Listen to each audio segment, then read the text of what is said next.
अस्सलाम वालेकुम। जी वालेकुम सलाम। मलिक साहब, क्या हाल चाल है आपके? जा बड़ा अल्लाह करम।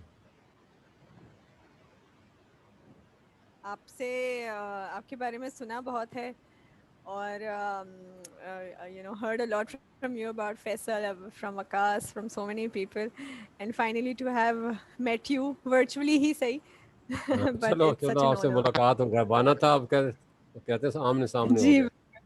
हम्म। जी जी बिल्कुल बिल्कुल। I think ठीक है, मेरे ख्याल में हम लोग panelists have joined us. थोड़े से attendees, I think, can we wait for a while? Komal? थोड़े से attendees और आ जाएं. हाँ, sure. 40 years. So बस मैंने कहा आपको देता हूँ इंडस्ट्री में है तो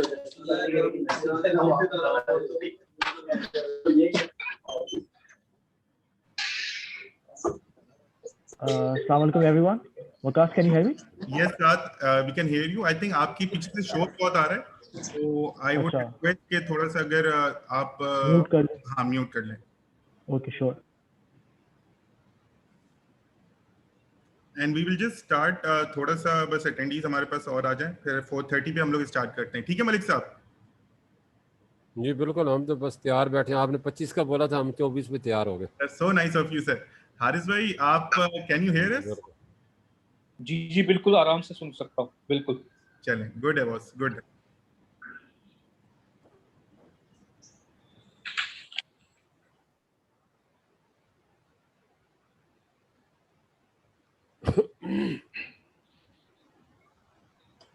वाह भाई, मलिक बोस्तान साहब भी हैं। जी जी बिल्कुल, हम हाजिर हैं जी आपकी खिदमत में। माशाल्लाह। तो सर डॉलर को कितना नीचे लेके जा रहे हैं अभी मजीद? हारिस भाई थोड़ा सा डॉलर हमारा तो हारिस भाई थोड़ा सा वेट कर लेते हैं। टारगेट 150। अच्छा ठीक है, हाँ ठीक है, तो सारे मैंने कहा मैं पहले से खबर थोड़ी सी बना लूं ना अपने लिए। ठीक है, इजाजत है जी बताने की?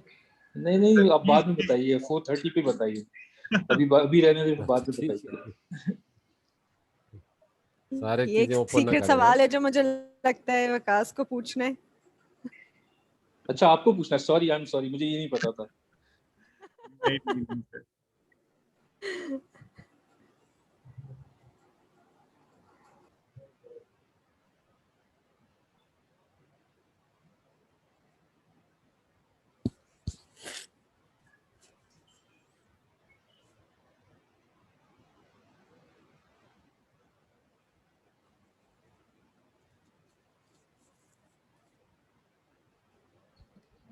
हारिस भाई जी सर, आपको सब देखना चाह रहे हैं, मेरे पास मैसेजेस आ रहे हैं कि हारिस भाई का कैमरा क्यों नहीं ऑन है। बोलो यार, मैं देखूंगा तो अभी इस उम्र में रिश्ते आएंगे तो बड़ा मसला हो जाएगा यार। सरप्राइज देना चाहते हैं? नहीं नहीं, सरप्राइज नहीं देना चाहता मैं, ऐसी बात नहीं। आपने तस्वीर तो लगा दी है ना मेरी, काफी है और क्या यार। चलें ठीक है सर, ठीक है।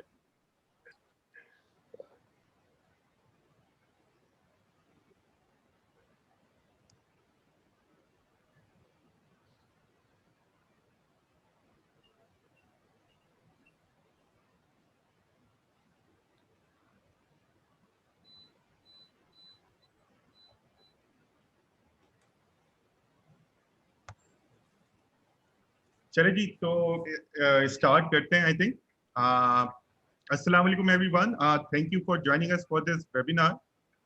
So we will be discussing dollar rupee volatility today and try to make some sense on its direction and its impact on our economy. So rupee is on a roll for the past few weeks, riding on the back of strong remittances, inflows in Russian digital accounts, resumptions in IMF program.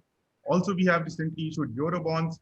Exporters are selling dollar in the market, and we are seeing excessive supply in open market too. The macros, however, remain quite feeble. So we will take opinion from our expert panelists on this. And before that, I would like to introduce them to you all. So we have today Mr. Malik Bostan. He's the President Forex Association and also the Chairman of Exchange Companies Association Pakistan. And I think he's at the center of trading every day for the last 30 plus years. And his experience is unmatched in this market. Welcome, Malik Saab. Thank you. You're welcome. And then we have Mr. Haris Zamir. He's a well-known economic journalist at Dunia Television and also heads the business research over there. He has a deep understanding of the financial markets and is very vocal on social media about the economy and its direction. Welcome, Mr. Haris Saab.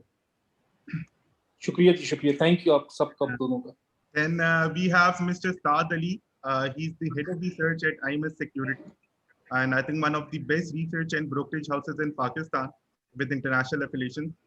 They have also on multiple occasions received awards from CFA and Asia Money. Thank you for joining us, Saad. Thank you, Vikas, for having me.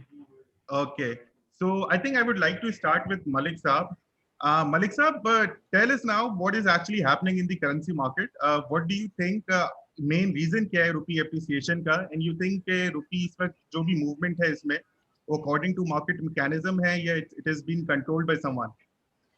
देखो जी, ये market के forces का जैसे demand और supply पे IMF ने कहा कि पाकिस्तान के जो है स्टेट बैंक इसको मॉनिटर ना करे, ना ही कंट्रोल करे, इसको फ्री हैंड छोड़ दे. तो फ्री फ्लोट किया गया था, आपको पता है IMF प्रोग्राम के जाते वक्त, और उस वक्त डॉलर का रेट तकरीबन 145 था और बढ़ के फिर 170 तक गया. तो ये तो होगी डिमांड और सप्लाई की बात. डिमांड बड़ी कब थी? ये पिछले साल कोरोना का जब वायरस आया उस वक्त, उससे पहले $3.5 अरब फॉरेन इन्वेस्टर ने पाकिस्तान में टी बिल में इन्वेस्टमेंट किए थे और टी बिल ख़रीदे थे. लेकिन जो ही कोरोना का वायरस आया और पाकिस्तान ने लॉकडाउन किया, वो उनके पैनिक में आके उन्होंने अपने टी बिल फ़रोख्त की और डॉलर बाइंग की और डॉलर 152 से बढ़ के 170 तक चला गया मार्च में. तो उसके बाद जब ये डिमांड ख़त्म हुई और उसके बाद आस्ते आस्ते शुरू हो गया, उसके बाद हुकूमत ने, क्योंकि पहले हुकूमत को ये कहा जा रहा था कि आपने ये इन्वेस्टमेंट तो मंगवा लिए $3.5 अरब का, खुदा न खास्ता अचानक ये निकलेगी तो फिर आप क्या करेंगे? तो उस वक्त तो उनको वहम गुमान में नहीं था कि कोरोना वायरस आएगा और ये देने पड़ जाएंगे. वही हुआ जो खदशा ज़ाहिर किया था. उसमें हुकूमत ने ये अक्लमंदी ज़ाहिर की कि उन्होंने रोशन डिजिटल अकाउंट इंट्रोड्यूस करा दिया और ये पाकिस्तान की बहुत बड़ी नेमत साबित हुई. और आपने देखा ये रोशन डिजिटल जो आज 800 मिलियन से डॉलर ज़्यादा इसमें सरमायाकारी हो चुकी है और 1 लाख पाकिस्तानियों ने इसमें अकाउंट खुलाए हैं और 100 कंट्री से अकाउंट खुले हैं. और 1 करोड़ पाकिस्तानी जो बाहर काम करते हैं, अगर वो 5% भी खोलते हैं तो 5 लाख अकाउंट खोलेंगे. और अगर 1% भी देखा जाए तो मेरे ख्याल $5 अरब की अगले 1 साल में इन्वेस्टमेंट आ सकती है. ये बहुत बड़ी अच्छी खबर थी. और दूसरी, जैसे ने आपके कहा कि IMF का प्रोग्राम जो कि पिछले 1 साल से डेडलॉक था, वो कह रहे थे आप टैक्स बढ़ाएं और यूटिलिटी पे बिल ज़्यादा करें और सब्सिडी कम करें. और तो ये सारी चीज़ें हुकूमत स्टैंड ले ली थी, लेकिन आखिर उनको हथियार डालने पड़ गए, उनकी बात माननी पड़ गई और टैक्स भी आपके सामने बढ़ा दिए, सारी चीज़ें वापस ले ली. और IMF ने $500 आपके रिलीज़ कर दिए और उन्होंने कहा कि अगले 2 साल में आपको $4 अरब मिल जाएंगे.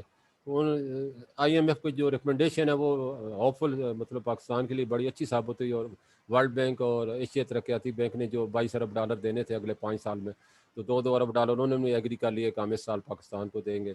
और इस्लामिक ट्रेड कॉरपोरेशन ने पाकिस्तान को $1.1 बिलियन NLG में और इसमें क्रूड ऑयल में देने की लोन दी है. इसके अलावा सऊदीया ने, दुबई ने जो $1 अरब उन्होंने मांगे थे, लेकिन उन्होंने भी 1 साल का एक्सटेंशन दे दी. वर्ल्ड बैंक ने और इसके अलावा G20 कंट्री ने पाकिस्तान को तकरीबन पहले जून तक दिया था और उम्मीद है कि अगले दिसंबर तक ये एक्सटेंशन हो जाएगी. तो ये सारी चीज़ें थी. और इसके सबसे बड़ी बात जो पाकिस्तानी रुपये को मजबूत करने में आम और सी पाकिस्तानी है, जिन्हें मैं समझता हूँ, मैं क्या पूरी कौम उन्हें सलाम पेश करती है, जिन्होंने 1 साल में रिकॉर्ड $25 अरब का इजाफा किया, जो पाकिस्तान नंबर 4 पे आ गया टर्मिनस में. ये पाकिस्तान के लिए एजाज़ की बात है. नंबर 1 पे इंडिया है, 2 पे चाइना है, 3 पे फिलिपाइन है. और जिस रफ्तार से रेमिडेंस आ रही है, मैं समझता हूँ पाकिस्तान अगले साल उम्मीद है कि नंबर 3 भी पोजीशन हासिल कर सकता है, जो कि बड़े एजाज़ की बात है. मलिक साहब, ये आपको लगता है कि ये एप्रिसिएशन, रुपी एप्रिसिएशन जैसे आप बता रहे हैं कि इतने माशाल्लाह से रेमिटेंसेस हमारे पास आ रहे हैं, ये सस्टेनेबल है इन फ्यूचर आफ्टर कोविड? आपको लगता है कि ये इसी तरह मेंटेन रहेगा और आप जो नंबर कह रहे हैं $3540 बिलियन के करीब ही जाके पहुंच सकता है? बिल्कुल रहेगा. हमारे 1 करोड़ पाकिस्तानी बाहर काम करते हैं और अभी तो उनकी एवरेज जो है $200 आ रही है पाकिस्तान में पर मंथ, $200-250. लेकिन वो अगर बढ़ जाती है $500 पे आ जाती है तो $5 अरब पाकिस्तान में पर मंथ आ सकते हैं. और अगला दौर डिजिटल का है और ऑनलाइन इकानमी का है. और पाकिस्तान अगर इसमें अपने लोगों को स्किल करता है और ऑनलाइन सर्विसेज शुरू कर देता है, जैसे फ्रीलांसर की सर्विस है, IT की सर्विसेज है. और अब तो दुबई ने जो है ये भी कानून बना दिए कि पाकिस्तान, दुबई के अलावा किसी भी जगह आप रहकर ऑनलाइन एम्प्लॉई हो सकते हैं दुबई में. तो ये बहुत बड़ी कामयाबी है. पाकिस्तान भी इसको फॉलो अगर करता है तो पाकिस्तानी में बड़े अच्छे जहन बैठे हैं, उनको किसी कंट्री जो कोरोना की वजह से बॉर्डर सारे सील हो पड़े, तो इससे फ़ायदा उठाए। जो भी डिजिटल में जितनी जल्दी अबूर हासिल करेगा इतनी वो फ़ायदा हासिल करेगा। ठीक है। अच्छा, आई थिंक अब मैं हारिस भाई से क्वेश्चन कर लेता हूँ। हारिस भाई, there is a huge hype that the recent appreciation of the rupee is due to remittances and RDA. Malik साहब ने भी इसका जिक्र किया है, but on the other hand अगर हम देखते हैं, our C current account has been in deficit for the last 3 months. How is it then there is still an overhanging dollar supply? Do you think the market is being kept liquid by design? थोड़ा सा बिल्कुल आपकी बात को मैं agree करूंगा कि design है, इसलिए कि स्टेट बैंक जो है he is not buying dollars from the market. अगर जैसे पिछले दिनों हमने ट्रेंड देखा कि वो 152 पे आया, उसके बाद हमने देखा कि अगेन 153 क्रॉस कर गया। तो जो हमारी बातचीत हुई काफी सारे लोगों से, तो उन्होंने कहा कि स्टेट बैंक ने इंटरवीन और तकरीबन 30 to 40 मिलियन डॉलर्स की उस दिन स्टेट बैंक ने बाइंग की, जिसपे बहुत सारे अच्छे उर्दू के अल्फाज कुछ ट्रेजरान ने मुझे बोले थे जो मैं नहीं बता सकता इस वक्त आपको, लेकिन उन्होंने कहा कि आज जरूरत नहीं थी उनको आने की, स्टेट बैंक को, to intervene and to buy dollars. दूसरी एक और चीज बहुत इंपॉर्टेंट शायद मेरी नजर में हो सकता है मलिक साहब शायद उस पर एग्री करें, कि जो हमारी जो डॉलराइजेशन होती थी ना पिछले 5 साल से पहले, जब डेप्रिसिएशन होता था तो सबके सब डॉलर लेने के लिए भागते थे, और इवन ये भी होता था कि घर के ऊपर या ऑफिस के अंदर डॉलर आ जाते थे। अब वो जो केवाईसी और जो पहुंचना जरूरी है, अगर हारिस जमीन को कोई डॉलर लेने, so $5,000 लेने, तो वो जो मनी चेंजर के पास जाएगा तो उधर बहुत सारे सवालात पूछे जाते हैं, कहाँ जा रहे हो, कब जा रहे हो, किस तरह से जा रहे हो, ट्रैवलिंग पर्पस है, मेडिकल पर्पस है। वो जो केवाईसी या जो सवालात पूछे ना, उससे लोग भाग रहे हैं। तो डॉलर बाइंग जो डेली एक्सचेंज कंपनीज में देखी जाती थी, जो around 20 to 30 million dollars per day होती थी, वो मेरे ख्याल में श्रिंक होके 5 to 7 मिलियन डॉलर हो गई है इस वक्त। इसलिए भी डॉलर जो है ना एप्रिशिएट कर रहा है। और एक और रीजन ये है फॉरेन ट्रैवलिंग। मैंने अभी डेटा निकाला था पाकिस्तान ब्यूरो ऑफ स्टैटिस्टिक्स के ऊपर, जहां पे वो इन ब्रैकेट्स में लिखा हुआ है ट्रैवलिंग के उसमें अगर 8 मंथ्स का देखे ना, तो उसमें सिर्फ और सिर्फ ट्रैवलिंग एक्सपेंस जो है ना $500 मिलियन लेस है, विच मीन्स अगर जो FY20 था, मतलब लास्ट फिस्कल ईयर के जो 8 मंथ्स थे, उसमें तकरीबन $900 मिलियन की ट्रैवलिंग हुई है, बिजनेस नहीं, जो लेजर ट्रैवलिंग है। और उसके साथ $200 मिलियन या $250 मिलियन की पिलग्रिमेज ट्रैवलिंग, मतलब आपकी उम्रा के लिए, वो सब जो है इस 8 मंथ्स में जीरो है, या $250 मिलियन। और पिलग्रिमेज के अंदर $226 है, मतलब $2,26,000। तो जो डॉलर खरीदे जाते थे आपके जो उम्रा वाले, जो ये सब ट्रैवल ऑपरेटर्स बुक करते थे, होटल्स ऑपरेटर्स, ये जो पेमेंट करते थे सबके सब डॉलर्स में, वो तकरीबन $1 बिलियन जो है ना इस दफा नहीं गई। और जहां पे आपका ताल्लुक है करंट अकाउंट डेफिसिट जो बढ़ा है, उसमें ये कि पिछले 3 महीने में जो है ना आपकी इंडस्ट्रियल ग्रोथ काफी आई है, रॉ मटेरियल, आयरन, स्टील और सारी जो चीजें ना उसके अंदर डबल डिजिट ओवर 20% की ग्रोथ नजर आ रही है इंपोर्ट्स नंबर में, which is showing that import is increasing and the raw material industries are importing, और इकोनॉमी का साइकिल चल रहा है। इसकी वजह से करंट अकाउंट डेफिसिट जो है वो आए नजर आए। करंट अकाउंट डेफिसिट सारी कंट्रीज में है, हमारे यहाँ मैनेजेबल होना चाहिए। एकदम $20 बिलियन हो गया था 3 इयर्स पहले, जो कि मतलब स्काई रॉकेटेड था। Excellent. Saad, now I think I will ask question from you. आप देख रहे हैं हमारे रिजर्व जो है, that is around $20.43 billion, right? Which is about 4 months of our import cover, and a fiscal deficit of around 9% of GDP. आधे जो हमारे revenues हैं, that is being used to service loans, or as we have taken huge debt to bolster our reserves. IMF से लिए हुए, World Bank से लिए हुए, Paris Club से लिए हुए, Euro bonds हमने चुके हैं। What in your opinion would be a good range for USD peak levels? अच्छा, thank you Waqas. Just for the benefit of your audience, मैं एक चीज रिमाइंड करना चाहूंगा कि करंट अकाउंट डेफिसिट या रुपी जो है उसको 2 चीजें प्रेशर डालती हैं। There are 2 things which put pressure on the currency. First obviously as you mention is the current account, and the second one is debt repayments. तो जैसे हम बात कर रहे हैं अभी, तो करंट अकाउंट ने over the past 8 months has shown significant improvement, ठीक है। और अभी हमने बात की थी कि रिसेंटली इंपोर्ट्स बढ़े हैं, और उसकी वजह से करंट अकाउंट डेफिसिट दोबारा आपका शो होना शुरू हुआ है and it has expanded as well. But I think इसमें सबसे इम्पोर्टेंट चीज ये है कि does Pakistan have enough forex reserves and enough flows of dollars in future to take care of these external payments for imports and for debt repayments. और इसमें हमारा समझना ये है कि there's a good pipeline of flows that Pakistan have for the next 9 to 12 months, जिसकी basis पे it will take care of current account deficit, ठीक है, and also your debt repayments. उसमें कुछ आपने अभी जिक्र भी किया है, देखें हमारा IMF प्रोग्राम स्टार्ट हो चुका है, IMF के अपने फ्लोज होंगे और साथ साथ जो दूसरे मल्टीलैटरल एजेंसीज हैं उनके फ्लोज भी मजीद आते हैं, ठीक है. G20 का हमने जिक्र किया अभी कॉल में कि उनकी एक्सटेंशन पॉसिबल है कि मजीद उनकी सस्पेंशन आगे एक्सटेंड कर दी जाए. यूरो बॉन्ड हमने वैसे ही इशू कर दिया है and there is a possibility कि there will also be an international sukuk issue in the next few months. So there's ample dollars coming in addition to remittances and exports. So even if imports remain high at, let's say, $5 billion a month and your current account deficit is below $500 million, these are manageable levels. Import cover of 4 months or greater is a very sustainable position for the Pakistan economy. So I think अगर हम dollar को देखें या exchange rate को देखें and if there is no state bank intervention, we can assume very fairly that it will remain between 150 to 160 range over the next 12 months.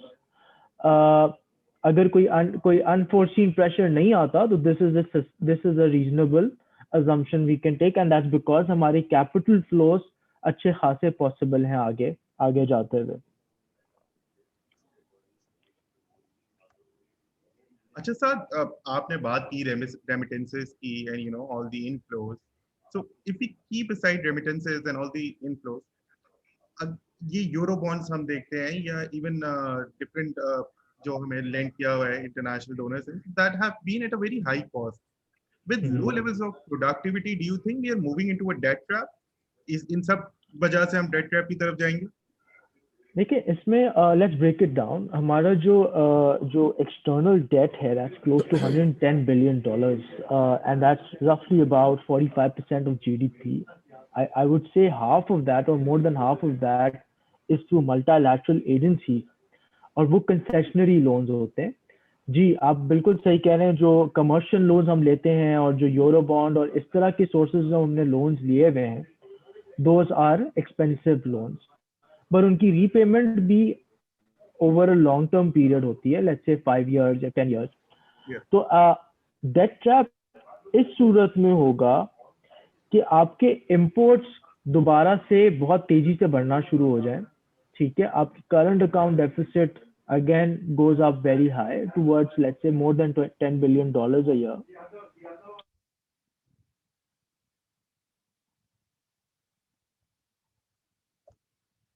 Is Saad still with us?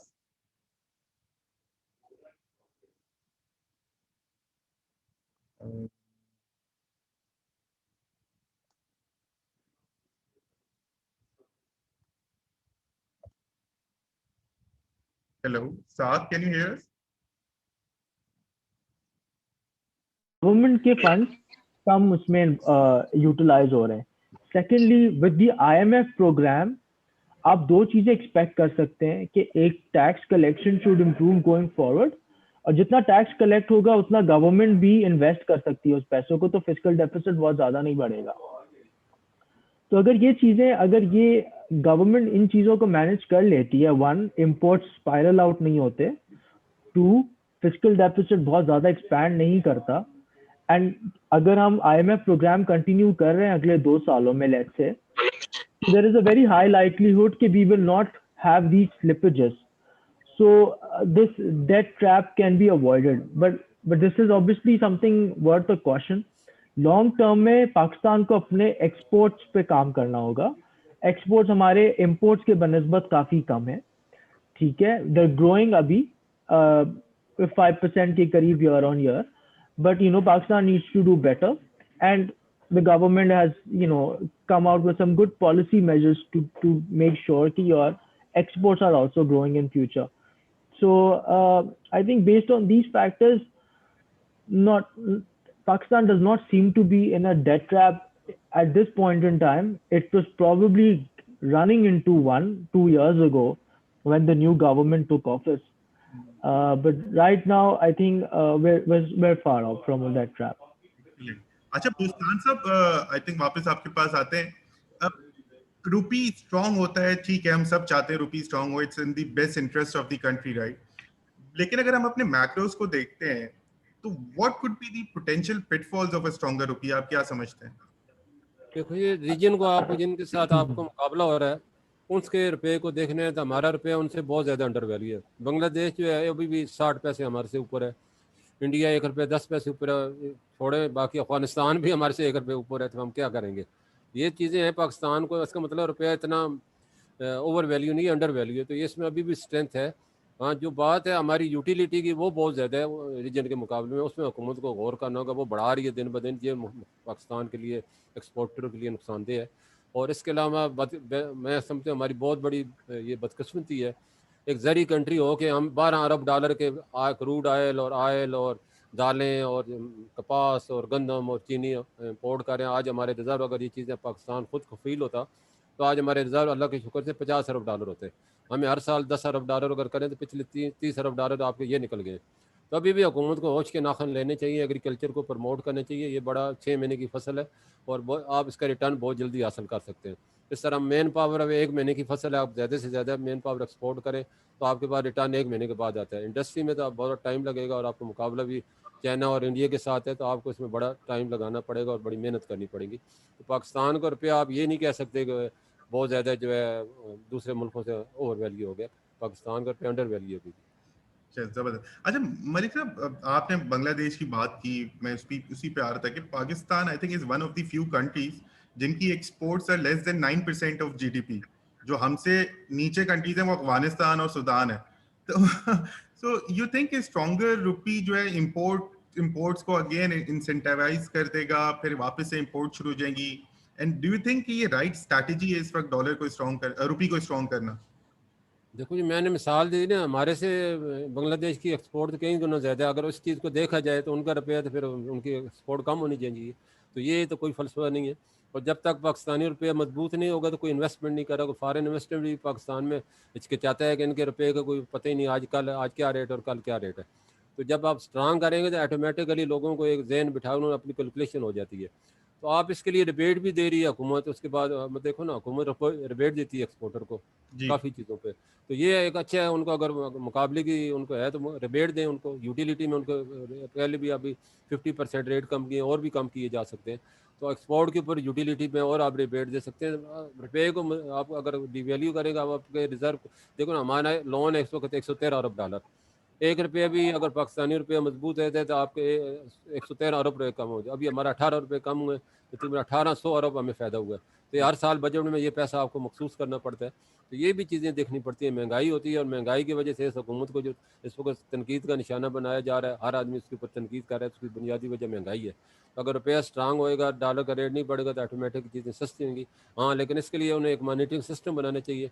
अब 20 रुपये dollar का rate तो गिरा है, लेकिन महंगाई तो 20% 10% भी कम हो जाती है तो हम कहते हैं ठीक है भाई, हुकूमत की मॉनिटरिंग सही है, कुछ ना कुछ इनके इंतजाम है. लेकिन वही जो रेट बढ़ गया फिर कम नहीं हुआ आज तक.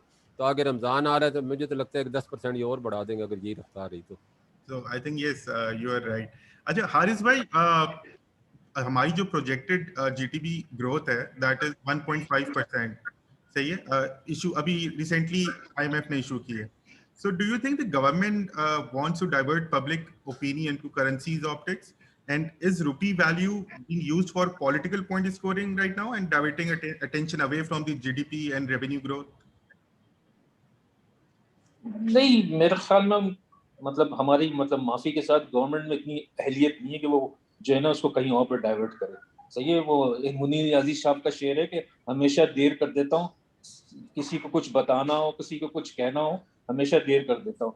तो उसके साथ साथ ये कहना है कि ग्रोथ जो IMF ने 1.5 की है, स्टेट बैंक की जब रिपोर्ट आई थी उसमें दे फोरकास्टेड 3%। तो अगर 2% या 1.5% होती है under the current situation, it's a good sign for us, क्योंकि हम लोग तो बेचारे मजबूर लोग हैं ना, और हमें जो एक्सपोर्ट्स में जो फायदा हो रहा है वो जस्ट बिकॉज के बांग्लादेश और इंडिया और दूसरे जो कॉम्पिटिटर्स हैं वो 50% लॉकडाउन है, तो हमारी डिमांड जो है ऑटोमेटिकली इंक्रीज कर गई, तो हम एक्सपोर्ट्स ग्रोथ नजर आ रही है। प्लस ये कि फॉर द लास्ट 30 ईयर्स, मतलब तकरीबन 92 में जर्नलिज्म ज्वाइन की थी, अब से अब तक we haven't go for some ऐसी मार्केट्स में नहीं है। हमें साउथ अफ्रीका का नहीं पता कि वहां पे क्या डिमांड है, कीनिया का नहीं पता। हमने वो हमेशा वही जो एक ट्रेडिशनल हमारे दादा जहां एक्सपोर्ट करते थे, हमारा बाप भी वही एक्सपोर्ट करता था, मैं भी वही कर रहा हूँ, मैं अपने बच्चे को भी बता रहा हूँ कि भाई तुझे जो है ना सिर्फ जापान ही भेजना है।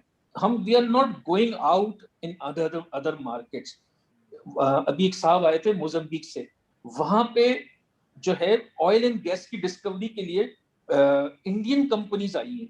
Just imagine, Indian companies are exploring the possibility. हमारे पास अभी जो है ग्रोथ, हम लोग उसके आइडेंटिफाई नहीं करते कि कौन से एरियाज को ग्रो करना है। In the last 20 years there are 40 fields, 40 oil and gas field जो लिटिगेशन के अंदर है, जो केसेस चल रहे हैं 40। उस 40 में से अगर सिर्फ 5 पोटेंशियल गैस फील्ड्स हैं, तो आपका जो LNG पे इंपोर्ट होता है $2.5 बिलियन पर एनम, वो कम से कम हाफ तो हो जाएगा। लेकिन हमारे पास नहीं है। हम rupee, yes it's a good sign कि वो ग्रो कर रहा है और अप्रिशिएट किया है, लेकिन ये ऐसा लगता है मुझे, सॉरी टू से, हनीमून पीरियड है। अचानक से जो है ना, हमारे रेमिटेंस उतने ही आ रहे होंगे, एक्सपोर्ट्स उतने ही आ रहे होंगे, कल सुबह आएंगे तो हो सकता है वो 3 रुपीज बढ़ गया होगा, क्योंकि वो जैसे बुस्तान साहब ने कहा अनसर्टेनिटी है। हम लोग बैट नहीं कर सकते कि whether the rupee will stay in 150 to 170 band or 150 to 160 band. Suddenly it will go. पहले ये था कि it was artificially capped 104 5 साल तक करते गए। एक जनरल फिनोमेना था, आप लोग इतने माशाल्लाह से फाइनेंस के अंदर हैं, एवरेज 3% डेप्रिसिएशन या 2.5 या 3% डेप्रिसिएशन होती थी। इन 5 years time previous government put a cap, तो 3% पर ईयर मतलब 15%।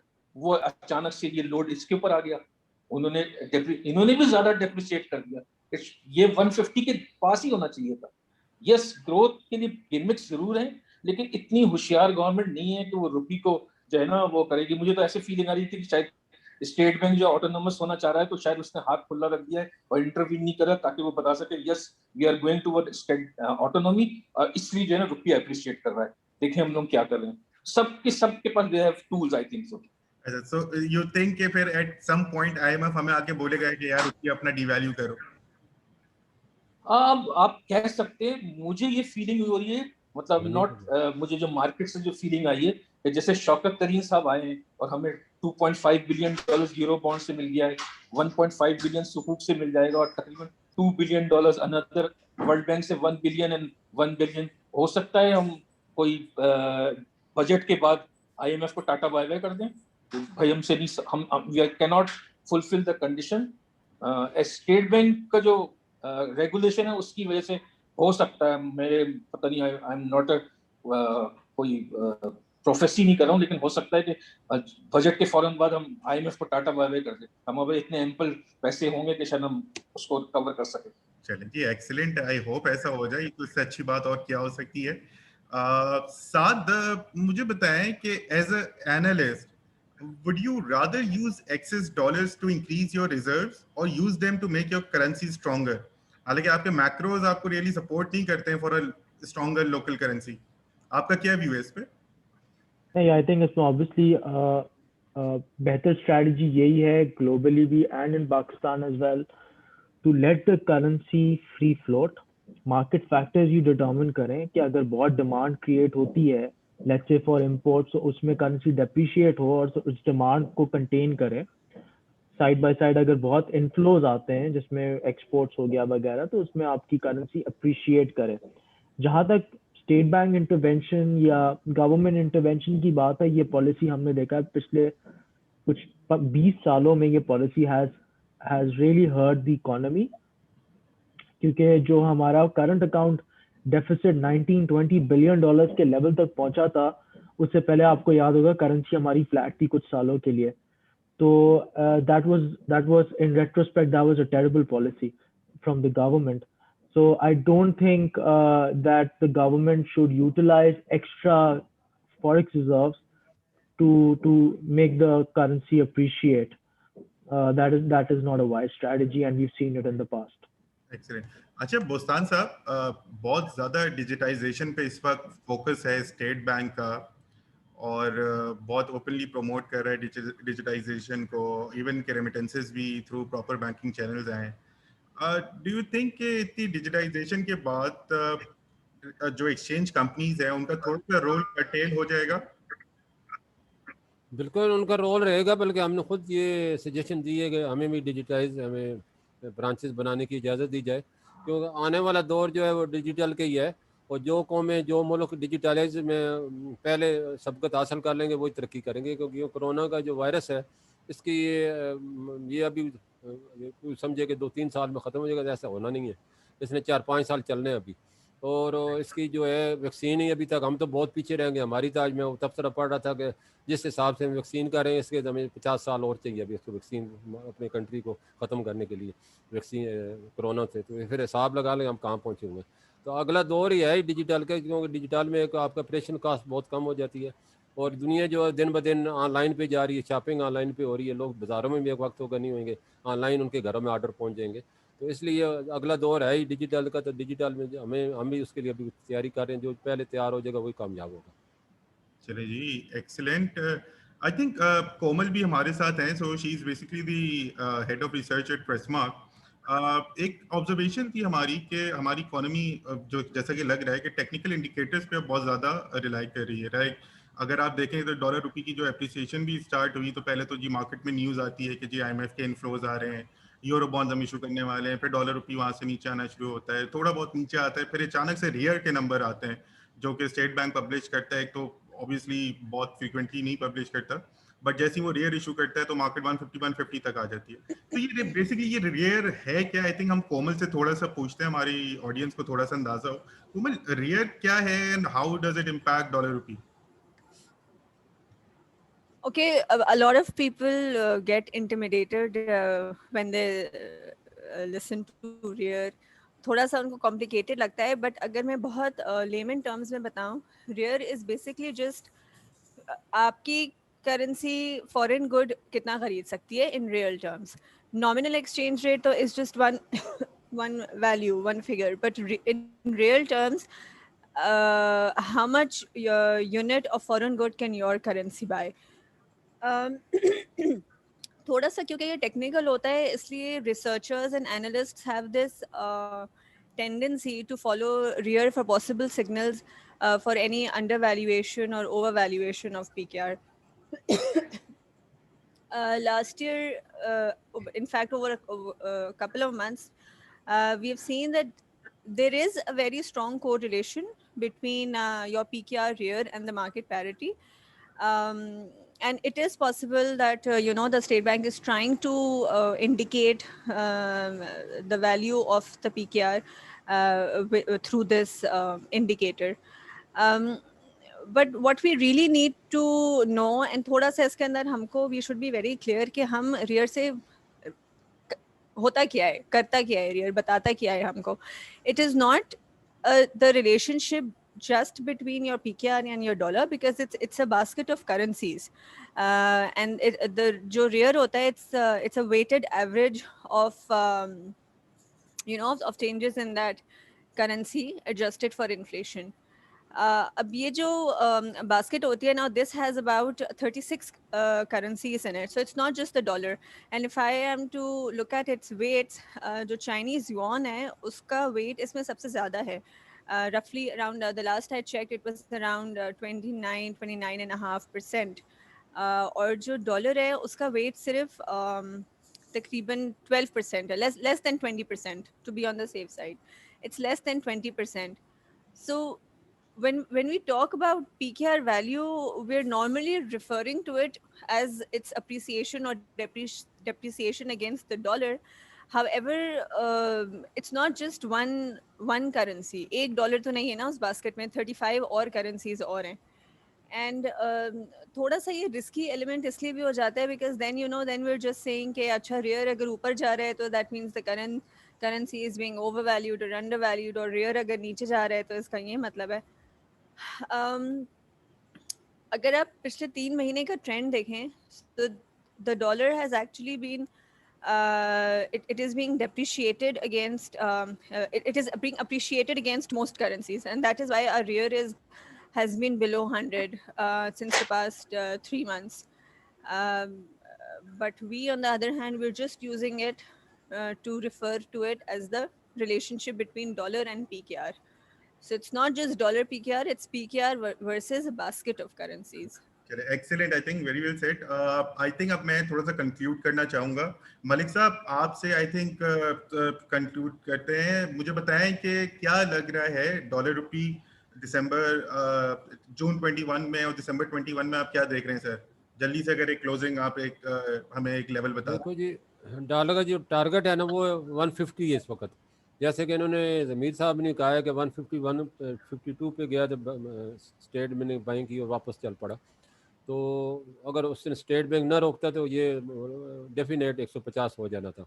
वैसे और आपको लगता है मलिक साहब कि स्टेट बैंक इंटरवेंशन कर रहा है मार्केट में और हम टेक्निकल इंडिकेटर्स पे नहीं, वैसे कोई ठोस सबूत होता नहीं है, बस सुनी सुनाई बातें होती हैं तो उसी से आगे फैलाई जा रही हैं। लेकिन मेरा तो ख्याल नहीं कि स्टेट बैंक जैसे कहते हैं कि हम तो नहीं बाइंग कर रहे, बैंक बाइंग कर रहे हैं।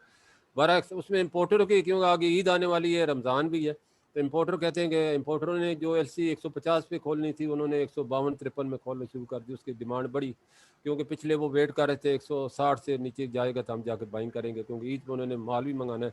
छोटी ईद है फिर बड़ी ईद है, तो वो उनके पास टाइम थोड़ा है, तो उनको भी ये बात मानी जा सकती है। जो ही उनकी बाइंग ख़त्म होगी तो मैं समझती हूँ डॉलर का रेट 150 का चला, ये अगले साल डॉलर का रेट 150 से नीचे होगा, ऊपर नहीं होगा। चलिए जी, आपने तो एक्सपोर्टर्स के लिए आई थिंक काफी ज्यादा मुश्किलात खड़ी कर दी है। साद भाई आप बताएं what do you see dollar in June 21 और दिसंबर 21 तक? देखिए हमें जैसे मैंने पहले कहा था कि मुझे 150 to 160 का रेंज ही समझ आ रहा है, ठीक है। तो बाय मई और जून में पाकिस्तान की कुछ हैवी डेट रीपेमेंट्स होती हैं, तो उससे एक पॉसिबल है कि प्रेशर वहां से क्रिएट होगा, तो ये 155 तक पॉसिबल है, जा सकता है। But at the same time Ramzan season है, रेमिटेंसेस आ रहे होंगे, तो वो कुछ हद तक ऑफसेट हो जाएगा। तो आप कह लें कि जून तक पॉसिबल है कि 155 का लेवल हो, बाय दिसंबर 160, क्योंकि काफी हद तक जितने जो फ्लोज वगैरह हैं हमारे कैपिटल फ्लोज, वो काफी हद तक एग्जॉस्ट हो चुके होंगे। और अगर इम्पोर्ट वैसे ही बढ़ते रहे जैसे अभी बढ़ रहे, तो कुछ प्रेशर क्रिएट वहां से हो सकता है, बट मॉडरेट प्रेशर। तो 160 का लेवल 1 दिसंबर तक समझ आता है। एक्सीलेंट। हारिस भाई आपकी क्लोजिंग रिमार्क्स क्या देख रहे हैं डॉलर रुपी जून 21 दिसंबर 21? तो साद साहब ने और मलिक बुस्तान साहब ने जो बताया है वो सही है, लेकिन एक चीज थोड़ा सा ऐड कर लूं कि अगर डाउन है, इन्फ्लेशन पे कोई फर्क नहीं आ रहा, because it's a provincial matter, federal matter नहीं है। हमें सबसे ज्यादा तंग करेगा हमेशा, और इंटरेस्ट रेट बढ़ाने की वजह हो सकता है सितंबर में इन्फ्लेशन ही हो। चलिए, एनी टारगेटेड लेवल्स आप कह रहे हैं मलिक साहब जितना कह रहे हैं नहीं इसी रहा जी हम 160 152 to 160 if some big payment और कोई झटका ना लगा आपकी हुकूमत को या कोई फाइनेंशियल कोई सेटबैक नहीं हुआ। अब FATF की भी मीटिंग है जून के अंदर, वैसे तो ऐसा लगता है कि वो अक्टूबर में चले जाएगा, लेकिन लगता यही है कि वो 152 to 160 के दरमियान ही अभी रहना चाहिए। एक्सीलेंट। चले जी, आई थिंक अब सेमिनार कंक्लूड करते हैं। Thank you so much our panelist. Malik साहब आपका बहुत बहुत शुक्रिया, साद भाई thank you so much, Haris भाई thank you so much. I think जो ऑडियंस है हमारी उसको थोड़ा बहुत आइडिया हो गया होगा डॉलर रुपी को किस तरह से अपने हेज करना है, अकॉर्डिंगली किस तरह से एक्सपोर्ट इंपोर्ट्स अपनी लेके चले, क्योंकि आई थिंक हमारी ऑडियंस में ज़्यादातर एक्सपोर्टर इंपोर्टर्स ही हैं। So thank you so much people, really nice speaking to you all. अब इंशाल्लाह we'll be back soon कुछ नए टॉपिक के साथ। Thank you so much. अल्लाह हाफिज़, थैंक यू। हाफिज़।